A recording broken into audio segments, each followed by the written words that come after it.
ងดังក្នុងបែដូងរឿងស្នេហ៍កូនឡងស្នេហ៍ចុកទ្រូងដំបើជ្រឹងអ្នកថ្មីចរណៃគេនោះសំទ្រង់ជាអ្នកស្ដុកស្ដំម្ដាយមុំគាត់ព្រមសំដីបងខំពុនលោកទាំងដឹងថាបងស្នេហ៍ថ្លៃបងខាំងធ្វើបាបចិត្តស្រីភាំងក្តីគ្មានន័យសំខាន់ចង់ឲ្យចិត្តអូនវិលត្រឡប់ស្នេហ៍មិនអាចមានចប់ត្រឹមមួយយប់ប្រកបចិត្តម្ដាយនុសាយើងទាំងពីរកាយដេញត្រឹងឃ្លានឆ្ងាយ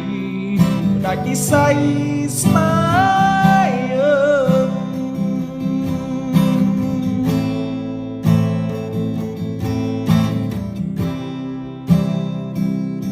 ជ្រឹងអ្នកថ្មីចរណៃគេនោះសំទ្រង់ជាអ្នកស្ដុកស្ដំម្ដាយមុំគាត់ព្រមសំដីបងខំពុនលោកទាំងដឹងថាបងស្នេហ៍ថ្លៃ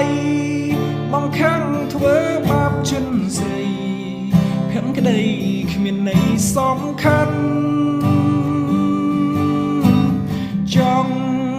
ឲ្យចិត្តអូនវិលត្រឡប់ស្នេហ៍មិនអាចចប់ត្រឹមមួយយប់កុំចិត្តម្ដាយ